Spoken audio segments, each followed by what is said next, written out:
하시리라. 아멘. 아멘.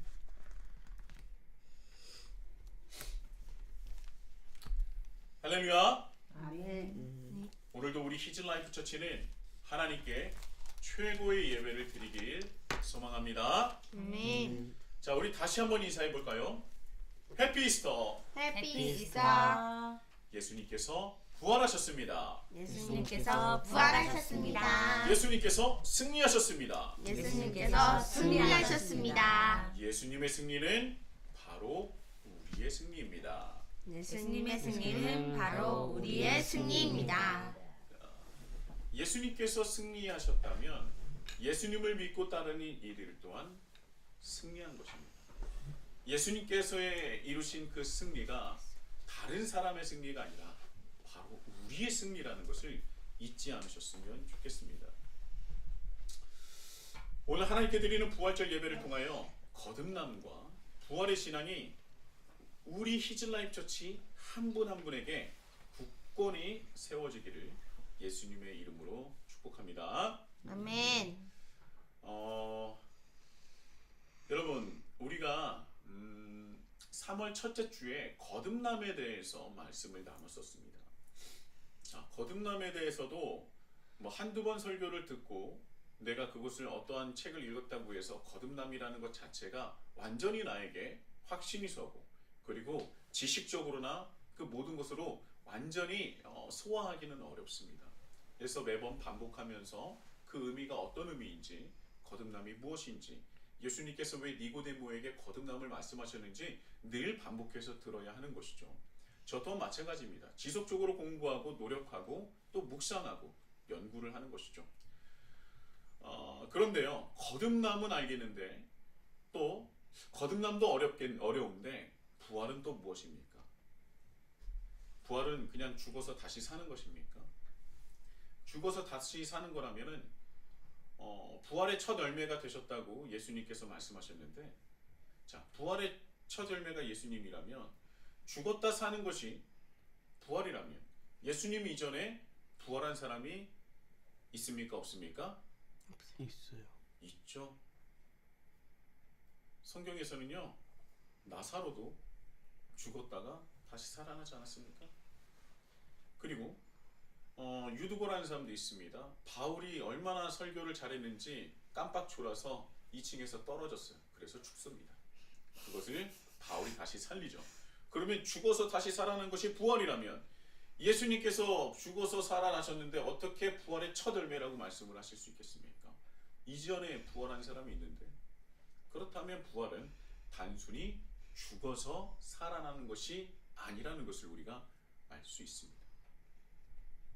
자, 그렇다면 거듭남과 부활은 무엇입니까? 뭔가 이 거듭남과 부활은 같은 것 같기도 하고, 근데 굳이 거듭남과 부활을 둘 다 언급하는 것을 본다면 그 안에 약간의 차이점이 있는가 보다, 그런 모양이다 라는 생각이 들기도 합니다. 그런데 거듭남과 부활이 서로 완전히 상관없는 관계도 아닌 것 같아요.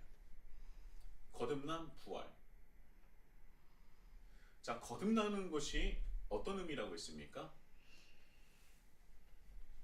거듭남이라는 단어는 다시 사는 것, 다시 태어나는 것.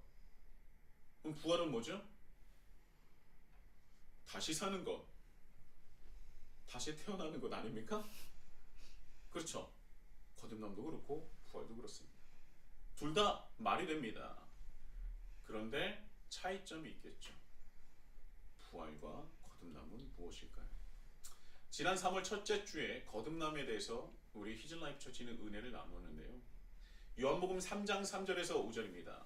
예수께서 대답하여 이르시되 진실로 진실로 내게 이르노니 사람이 거듭나지 아니하면 하나님의 나라를 볼 수 없느니라. 니고데모가 이르되 사람이 늙으면 어떻게 날 수 있사옵나이까? 두 번째 모태에 들어갔다 날 수 있사옵나이까? 예수께서 대답하시되 진실로 진실로 내게 이르노니 사람이 물과 성령으로 나지 아니하면 하나님의 나라에 들어갈 수 없느니라. 우리 히즐라이프 처치는 요한복음으로 은혜를 나누고 있기 때문에 이 말씀이 너무나 익숙합니다. 거듭남이라는 것, 다시 태어난 것, 그것을 말하는 것이 맞습니다. 어떻게 다시 태어나고 다시 살아나는 것이냐? 물과 성령으로, 물, 즉 성령으로 다시 태어나는 것을 말해요. 여기서 거듭남이라는 아노덴이라는 헬라어는 우리가 이 헬라어, 거듭남이라는 헬라어를 자세히 들여다볼 필요가 있는데요. 아노덴이라는 헬라어는 다시 태어나다, 다시 태어나다, 다시 시작하다라는 의미도 있지만 플러스 알파가 무엇이느냐? 그러면 어디로부터 다시 태어나느냐? 그 방향성이 내포되어 있는 단어라고 말씀을 드렸습니다. 다시 태어나고 다시 살아나는 것은 맞는데 어디로부터 다시 태어나고 어디로부터 다시 살아나는 것입니까? 아노덴, 바로 위로부터 다시 태어나는 것을 말하는 것이 아노덴이라는 단어라고 말씀을 드렸습니다. 그래서 예수님께서 아노덴이라는 단어를 정확하게 말씀하신 것이죠. 아노덴이라는 헬라어에 새롭게, 처음부터라는 뜻도 가지고 있지만 방향성을 가진 단어라고 말씀을 드렸어요. 위로부터 새롭게 되고 처음부터 다시 시작을 하는 것입니다. 그러니까 하나님으로부터 다시 태어나야 한다는 것을 말하는 겁니다. 하늘로부터 다시 태어나고 다시 시작해야 한다 라는 말씀을 내포하고 있는 것이 아노덴이라는 거예요. 우리 모두 하나님의 창조로부터 시작된 존재이지 않습니까? 하나님께서 이 세상을 창조하시고 하나님의 섭리 안에 수많은 생명이 태어났어요. 그리고 우리는 하나님께서 창조하신 그곳에서 하나님의 섭리에 따라 우리는 살아가고 있는 겁니다. 그래서 모든 것은 하나님으로부터 시작된 것이고 하나님으로부터 난 것이죠. 하지만 시간이 지나면서 우리들은 하나님의 섭리에서 벗어나게 됐어요. 하나님으로부터 난 자였지만 하나님의 섭리에서 벗어나기 시작했습니다. 그래서 하나님과의 관계가 끊어지게 된 거예요. 하나님을 믿지 않는 사람들은 물론이거니와 하나님을 믿는 사람들 또한 하나님의 뜻과 섭리에서 벗어나기 시작했습니다. 그리고 시간이 흐르면 흐를수록 내가 어디서부터 잘못했는지, 어디서부터 벗어나는지, 어디서부터 휘어졌는지를 아예 모르는 세대가 되었다는 것이죠. 이것은 무엇을 뜻하냐면 하나님을 믿고 있다고 생각을 해요. 하나님을 누구보다도 잘 알고 있다고 생각합니다. 그런데 그들조차 하나님의 섭리 안에서 벗어나 있었다는 거예요. 그래서 예수님께서 니고데모, 바리새인인 니고데모에게 거듭남을 말씀하신 겁니다. 그러니까 하나님을 모르고 하나님을 믿지 않는 자들에게 말씀하신 것이 아니라 하나님을 믿는 이들에게 거듭남에 대해서 말씀하신 거예요. 우리는 이것을 쉽게 넘어가면 안 된다는 겁니다. 다시 새롭게 하나님으로부터 다시 돌아가서 다시 새롭게 하나님으로 돌아가서 위로부터 다시금 거듭남이 필요하다는 겁니다. 다시 돌아간다. 누구에게? 하나님께. 하나님의 섭리 안으로, 하나님의 뜻 가운데로, 하나님에게로 다시 돌아가서 다시 시작해야 된다고 말씀하신 것이 아노된 거듭남이에요. 자, 그래서 제가 3월 첫째 주에 이런 말씀을 하다가 여기서 우리가 집중적으로 생각해야 될 것이 있다고 말씀을 드렸습니다.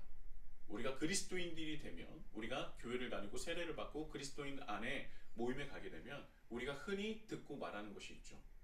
내가 하나님을 믿으면, 그리고 내 입술로 신앙을 고백하면 우리는 거듭났다라고 하는 거야. 우리가 그렇게 흔히 얘기합니다.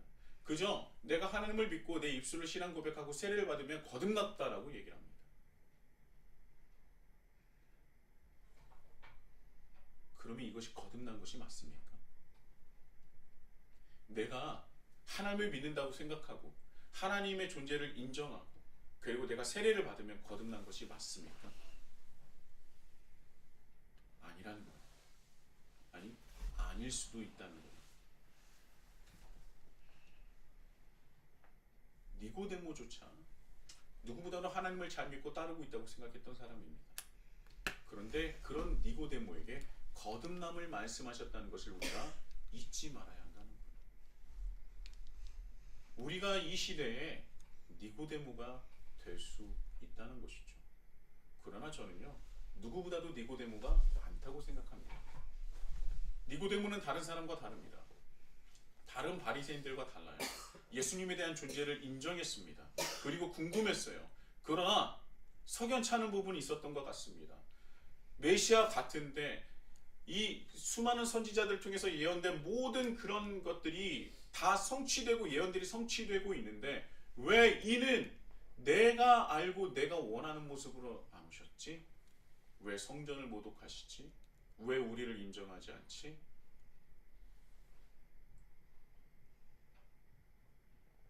그래서 예수님께서 다시금 니고데모에게 거듭나야 한다. 다시 태어나야 된다. 다시 하나님께로 돌아가야 된다. 다시 믿음의 본질을 회복해야 한다. 라고 말씀하셨던 겁니다. 그리고 지금 이 시대에 살아가는 대부분의 그리스도인들에게도 동일하게 말씀하시는 것 같아요. 다시 하나님께로 돌아가야 한다. 믿음의 본질로 다시 돌아가야 된다. 다시 거듭나야 한다. 라고 말씀을 하시는 것이죠.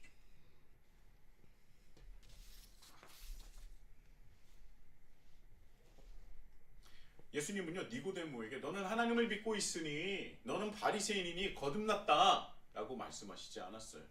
거듭나야 한다는 것을 말씀하셨답니다. 이것은 우리가 절대 놓치면 안 되는 부분이에요.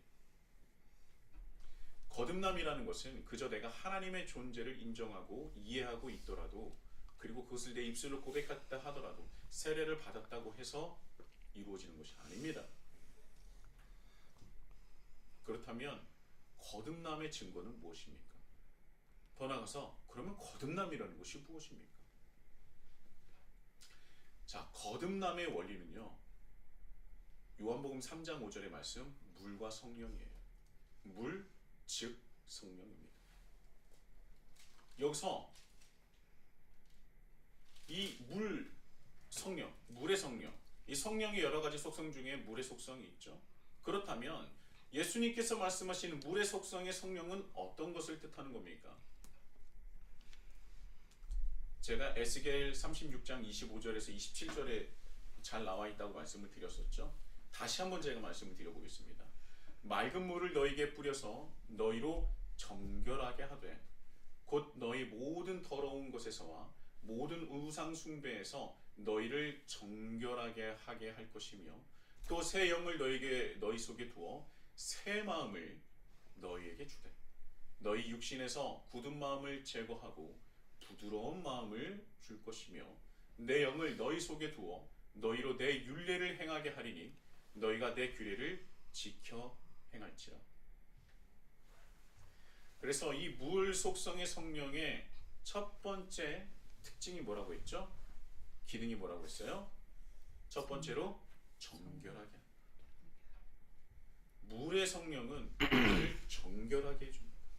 죄로 인해 더러워진 우리를 아주 깨끗하게 하나님께서 창조하셨었던 그 형상 그대로로 회복시켜주는 역할을 해요.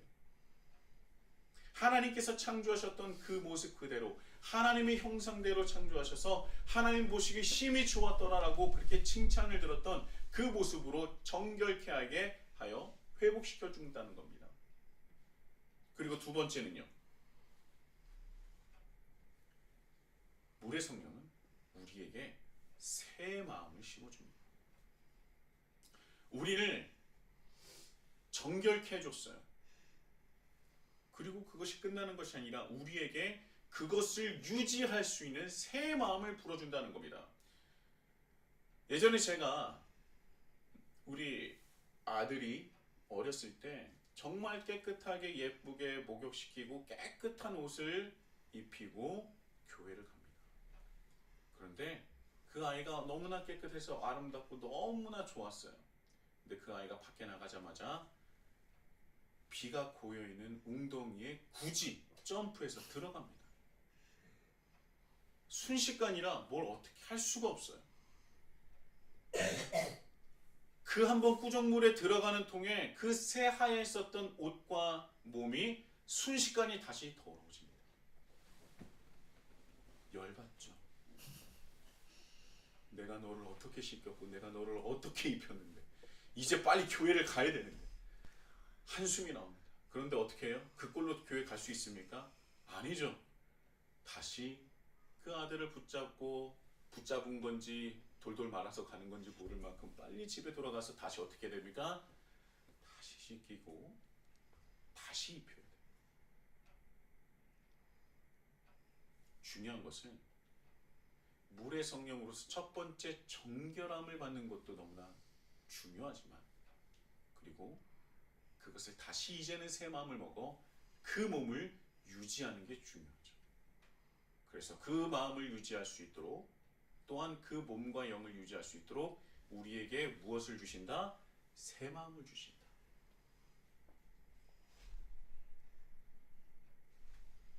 하나님 형상으로 창조됐었던 내 모습이 이제 회복되었어요. 그리고 이제 회복된 몸으로, 영으로 세상에 나갑니다. 그리고 똑같이 이전과 똑같이 살아서 다시 더러워지는 것이 아닌 새 마음으로 하나님의 섭리를 따라, 하나님의 뜻을 따라 하나님을 전하고 하나님을 위해서 사는 사람으로 변화된 삶을 살아가는 거예요.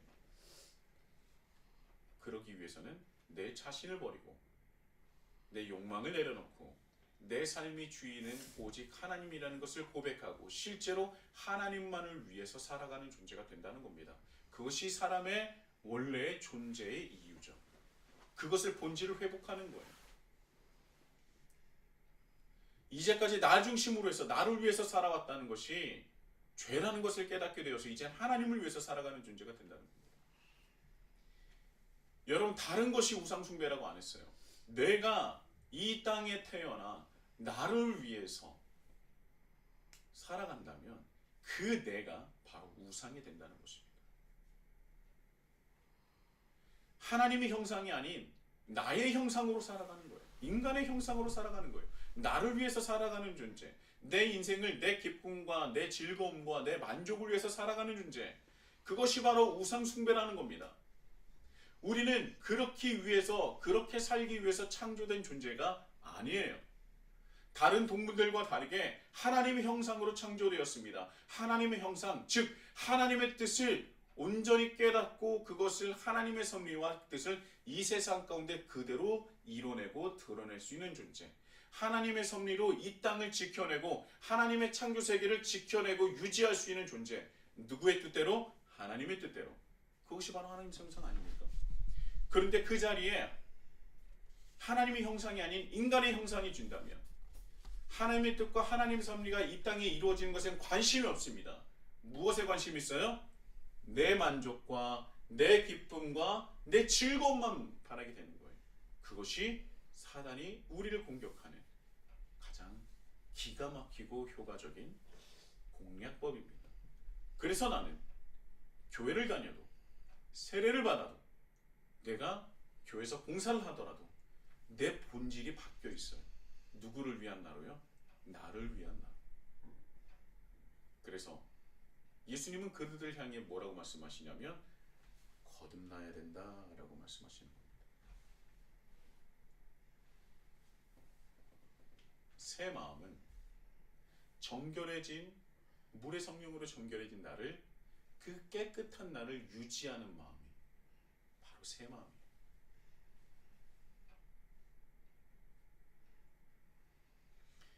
그래서 거듭남은 세례랑 연결이 되는 거예요. 왜냐하면 우리가 세례를 받을 때 무엇으로 세례를 받습니까?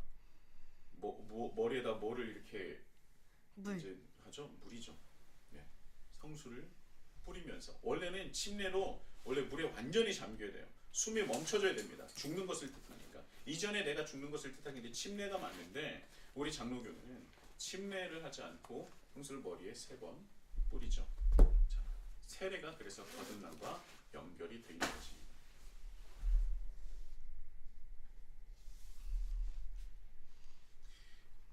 세례는요, 단번으로 끝나지만 세례의 의미는 단번에 끝나는 것이 아니라 시작을 알리는 겁니다. 물로써 정결함을 받고 새 마음으로 새 삶을 시작하는 것이죠. 이전에 나는 죽었다는 것입니다. 그런데 이전의 모습과 똑같이 살아간다면 세례가 유지되는 것입니까? 아닙니까? 세례의 의미가 없는 거예요. 정결함을 받았지만 새 옷과 완전히 깨끗하게 씻음을 받았지만 밖에 나가서 구정물 속에 들어가면 똑같이 되는 겁니다. 새 마음을 주어서 새 마음으로 살아가야 하는 것이죠.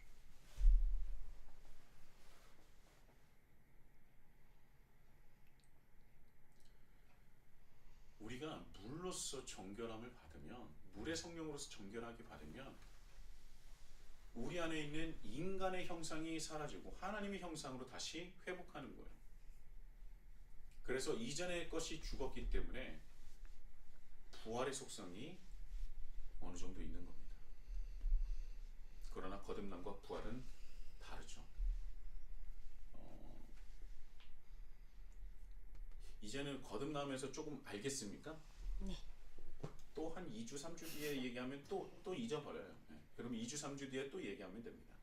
평생을 듣고 평생을 바뀌기 위해서 노력하면 되는 거죠. 자, 이 거듭남에서 그럼 이제 어느 정도 거듭남에서 이제 알았어. 이제 알았습니다.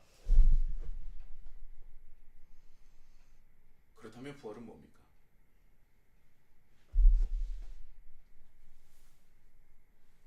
부활에 대해서 어떻게 평소에 생각하셨어요? 그냥 다시 사는 거, 그쵸? 다시 사셨네, 다시 사는 것. 부활에 대해서 한번 진지하게 고민해 보신 적 있습니까? 여러분들은 제가 매년 부활절마다 이런 질문을 드립니다. 부활은 여러분에게 어떤 의미입니까? 부활은 무엇을 말하는 것입니까? 근데 우리 친구들은 올해부터, 그러니까 작년부터 이제 부활절은 처음으로 같이 드린 예배이기 때문에 잘 모를 수도 있어요. 자, 부활이 여러분들에게 어떤 의미입니까? 저 한번 보세요. 그 본문을 아무리 봐도 부활의 의미 안 나옵니다, 여러분. 자, 부활의 의미가 뭐예요? 모르겠습니까? 아무도 눈을 맞추지 않죠.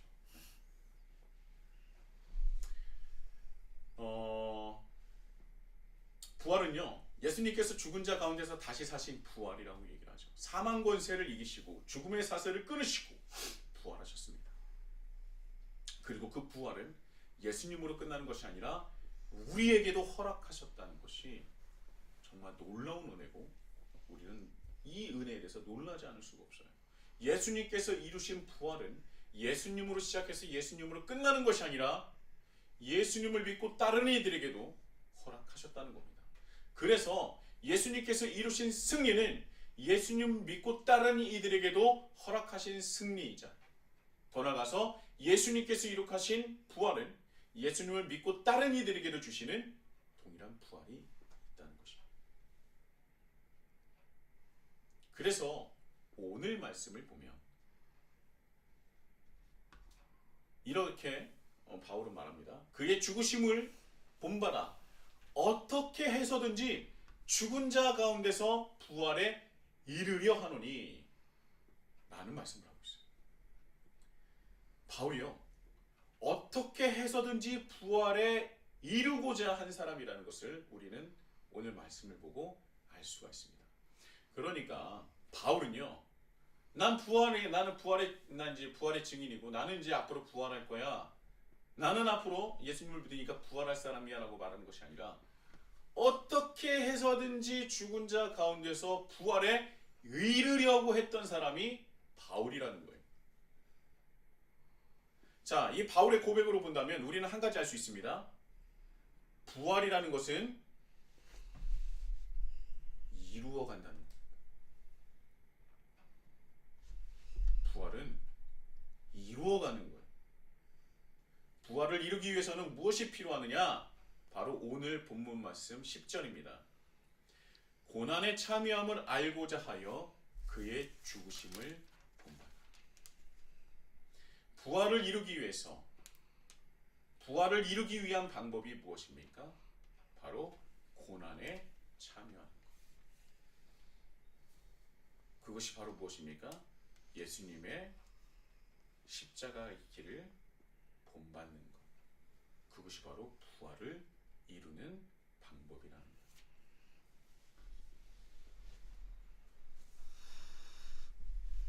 예수님을 따라야, 예수님께서 받으셨었던 그 고난과 그 길을 걸어야 부활을 이룰 수 있다는 것입니다.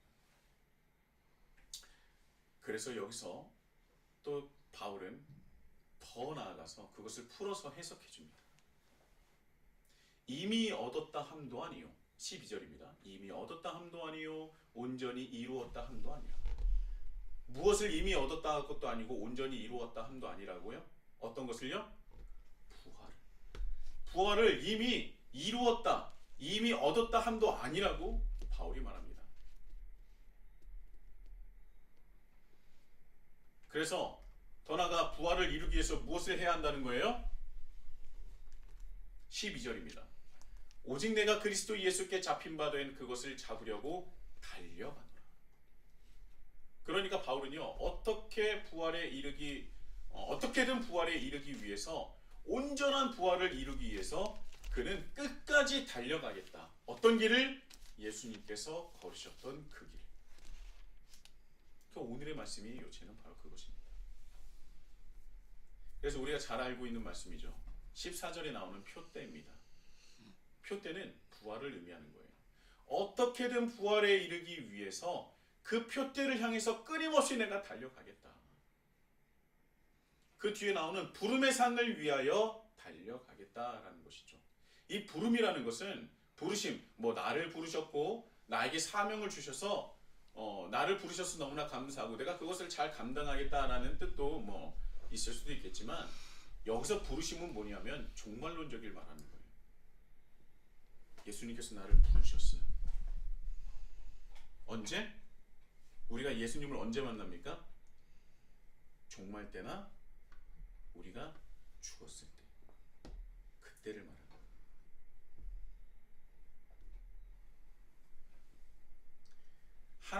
우리가 하나님 앞에 부름을 받을 때, 그때는 죽음에 다다랐을 때, 또 종말의 때를 얘기하는 거예요. 우리는 그때 부름의 상을 받을 것이다. 그것이 부활이고, 그리고 나는 그 상을 받기 위해서 끊임없이 달려갈 것이다. 그 부활을 이루기 위하여 몸부림과 끊임없이 달려가. 나는 그렇게 달려갈 것이다. 그리고 그렇게 끊임없이 몸부림치며 그 길을 걸어가는 나를 본받으라. 내가 가는 길과 같은 길을 걷는 이들 또한 지켜보라. 여기서 바로 바울이 자신을 본받으라라는 말이 나오는 거예요. 교만해서 말하는 것이 아니라 자기의 어떤 모습을 본받으라는 거예요? 어떤 모습을 본받으라는 거예요? 예수님께서 걸으시는 그 길을 끊임없이 부활을 이루려고 걷는 나의 모습을 봅니다. 그래서 자기를 스스로 경주자라고 말하지 않습니까? 나는 부활을 이루었고 온전해진 나를 본받으라는 것이 아닙니다. 바울이 말한 것은요, 내가 부활을 이루었으니, 내가 온전히 살고 있으니 나를 본받으면 돼가 아니라 무엇을 본받으라는 거예요? 나는 아직 이룬 것도 아니고, 나는 이미 얻은 자도 아니야. 나는 그 부활을 이루기 위해서 끊임없이 달려갈 거야. 그래서 끊임없이 달려가는 나를 본받아라 라고 말하는 것이죠.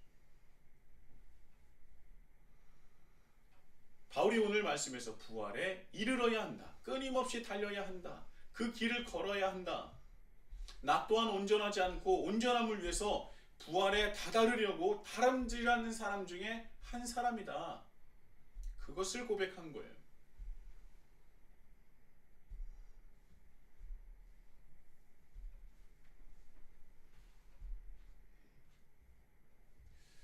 분량이 많이 남았는데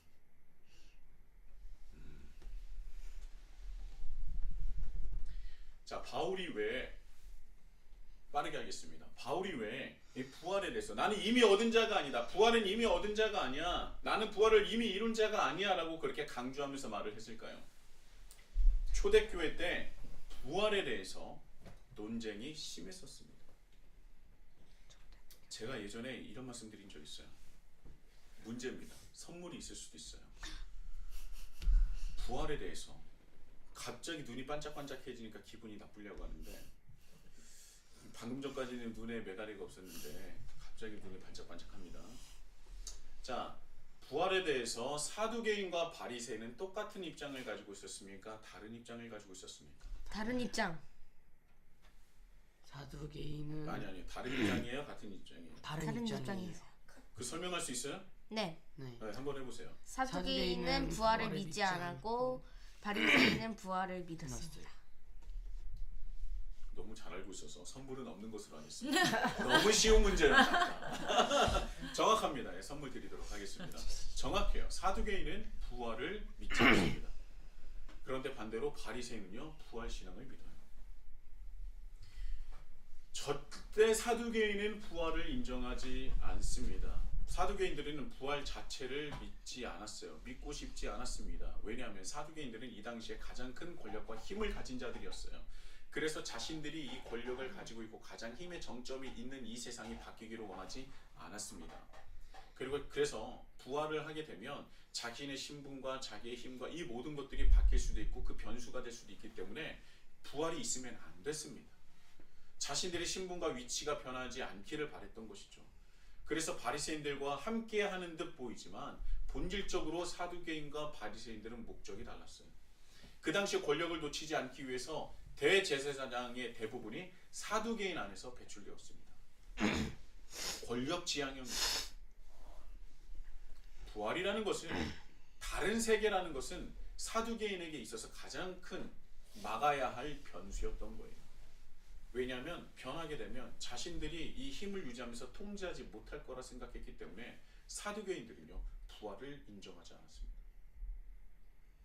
그래서 사두개인들에게 영향을 받는 사람들은 부활 신앙을 부정했습니다.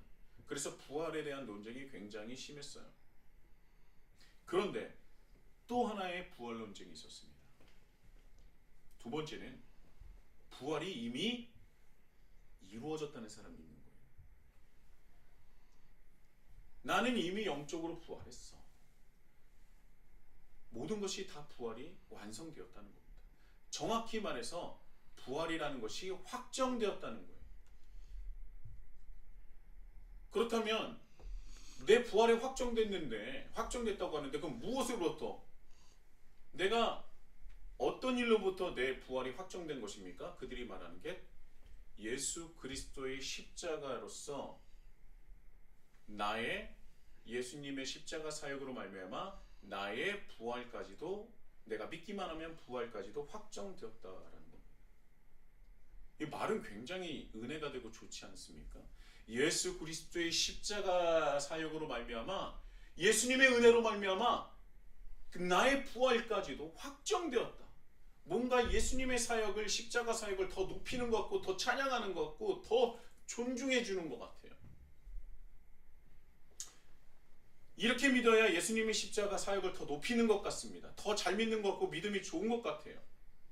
그런데요, 오히려 이것은 예수님의 십자가 사역을 무시하는 겁니다. 말이 좋다고 해서 진리가 아닌 것이죠. 모든 것이 예수 그리스도의 십자가로 말미암아 이루어졌다. 그래서 우리의 부활까지 모든 것을 다 이루었고 얻었다. 말은 좋지만 여기서 어떤 문제가 생겨나냐면 그 이후에 예수님을 믿고 세례를 받았음에도 불구하고 그들의 삶이 구정물처럼 그 안에서 벗어나지 않았다는 겁니다.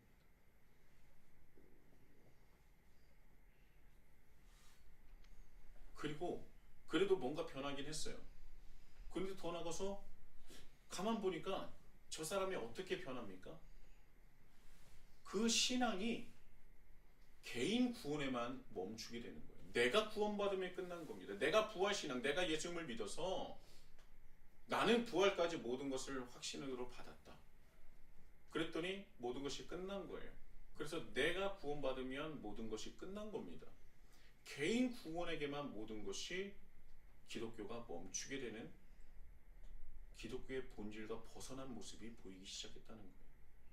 나는 이미 구원을 받았고 부활까지 약속을 받았다는 그런 확신을 하다 보니 하나님의 형상의 회복이 아닌 다시 인간의 형상으로 돌아가더라는 거예요.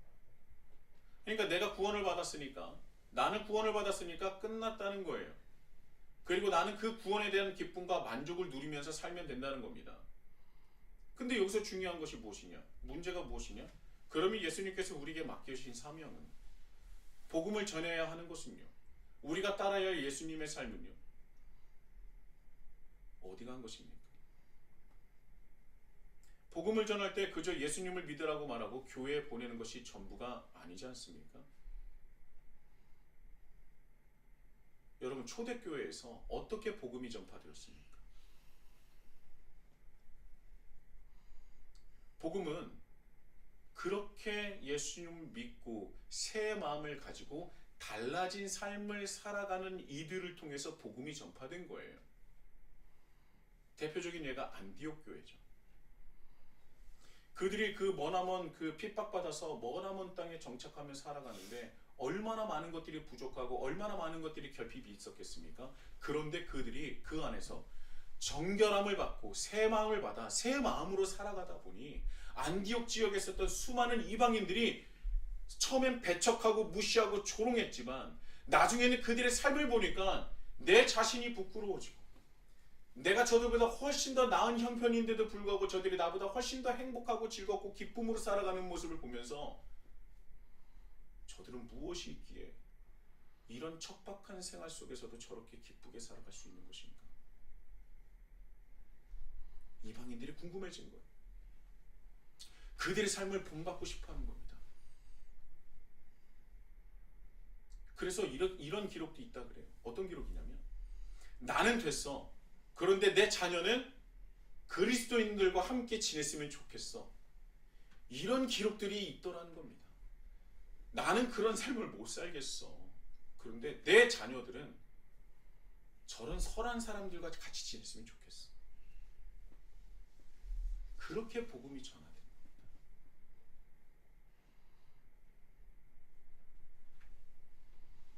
세상과 다른 삶의 모습.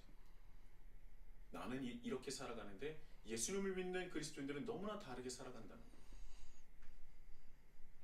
여러분, 그 삶이 쉽지 않잖아요. 깨어진 세상 속에서 어떻게 하나님 뜻대로 우리 성경 말씀, 하나님께서, 예수님께서 우리에게 전하신 말씀대로 살아갈 수 있겠습니까? 어려워요. 쉽지 않습니다. 그런데요, 부활이 이미 확정되었다, 모든 것을 얻었다 하는 이들에게는 예수님께서 말씀하신 이 고난에 참여하는 그 길이 없었다는 겁니다. 굳이 그 길을 걸어갈 필요가 없어요. 왜? 나는 개인적인 구원을 모든 것을 이뤘기 때문에 고난의 길은 나에게 필요가 없는 겁니다. 여러분, 고난이라는 것은요, 내가 살아가는 것도 고난이지만 내가 죄성에서, 내가 죄를 지어서 내가 스스로 몸부림을 치면서 나는 왜 이것밖에 되지 않을까라고 하는 회개의 기도까지도 고난이에요. 그런데 이미 부활과 모든 구원을 다 이뤘던 사람들이 정말 진심으로 그런 고난을, 회개의 고난을 받을 수 있겠습니까? 없습니다. 그들이 그렇게 움직이지 않기 시작했다는 겁니다. 예수님께서 보여주시고 우리가 함께 그 길을 걷기를 원하셨었던 그 예수 그리스도의 길을 우리에게 말씀하시고 보여주시고 나를 따르라 말씀하신 예수님의 길을 걷는 이들이 없게 되었다는 거예요. 왜요? 나는 모든 것을 다 이루었으니까.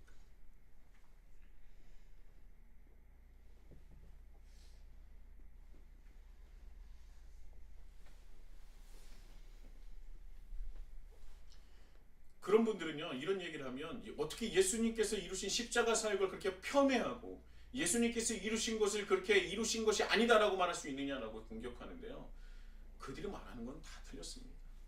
그들이 말하는 것은 그들이 말하는 예수님께서 이루신 것이 아니라 오히려 예수님께서 이루신 그 길을 없애는 길이에요.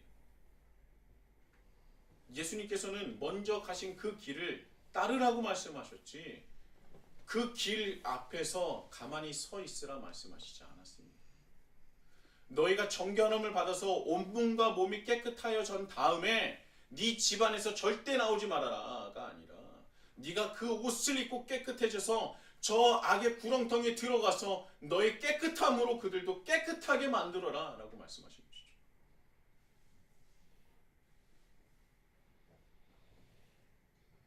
근데 그들은 말하는 거예요. 자신들은 영적인 존재로 육체에 구속받지 않고 죄에도 구속받지 않고 자유롭다는 겁니다.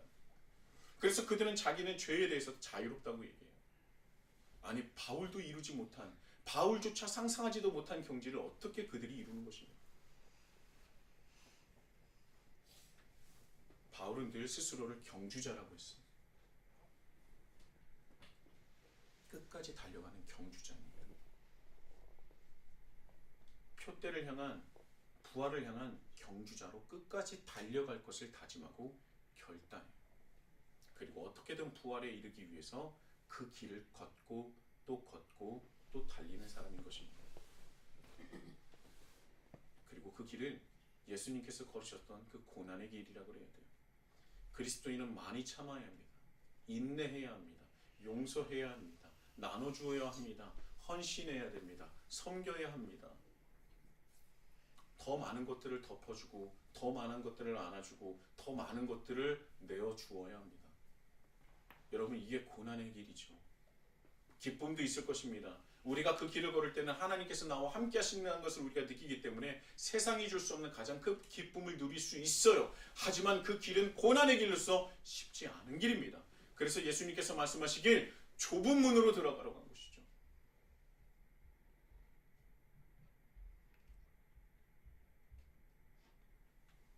세상은요 그렇게 사는 사람들을 향해서 너 그렇게 사는 거 아니야.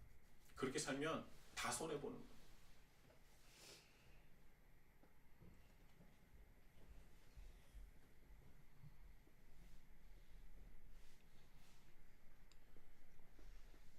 수많은 사람들이, 정말 많은 사람들이 그렇게 얘기합니다. 예수님을 믿으면 됩니다. 세례를 받으면 됩니다. 입술로 고백만 하면 됩니다.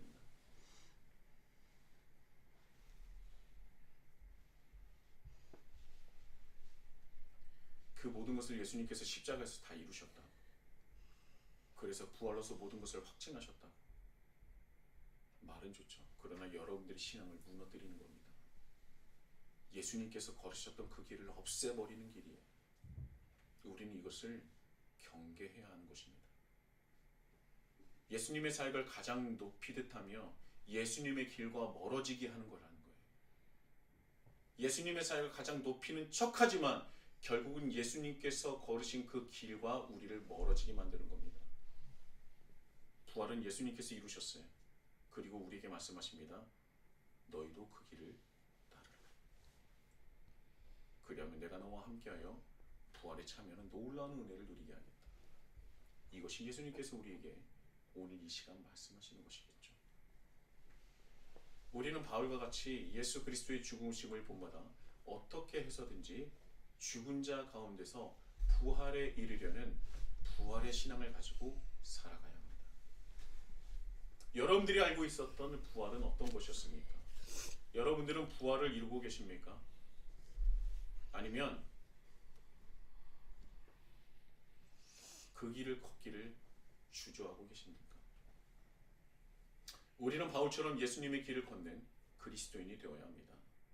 우리가 예수님께서 걸으셨던 길을 걸을 때에 예수님은 약속하셨었던 우리와 함께 하시고 세상 끝날까지 함께 하시며 우리에게 부름의 상, 부활의 상을 분명히 주실 줄 믿습니다.